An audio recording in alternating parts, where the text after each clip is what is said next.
கொஞ்சந்தாங்க இருக்கு இடம் காலி, இடம் வாங்கினா வாழ்க்கையே ஜாலி.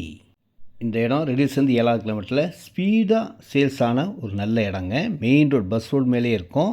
இந்த இடத்துல 700 ஸ்கொயர் ஃபீட் இருக்குது, 720 ஸ்கொயர் ஃபீட் இருக்குது, 800 ஸ்கொயர் ஃபீட் இருக்குது, 1000 ஸ்கொயர் ஃபீட் இருக்குது, 1200 ஸ்கொயர் ஃபீட் இருக்குது, 1100 ஸ்கொயர் ஃபீட் இருக்குது, 1300 ஸ்கொயர் ஃபீட் இருக்குது. எவ்வளோ இடம்னாலும் வாங்கிக்கலாங்க. 24 அடி 30 அடி ரோட்டில் வாங்கினீங்கன்னா 2300 40 அடி 60 அடி ரோட்டில் வாங்கினீங்கன்னா 2500 விலையே இவ்வளோதாங்க. அப்போர்ட் லேண்டுங்க. லோன் எலிஜிபிள் இருக்குது. நான் கம்பெனி ஆள் தாங்க. அதனால் direct sale, no commission, no brokerage. ஒரு ஃபோன் பண்ணுங்கள், ரெடில்ஸ் வந்து நானே காரில் கூப்பிட்டு வருவேன். உங்களுக்கு நல்ல இடமா புக் பண்ணி தருவேன். வாங்க, நன்றி.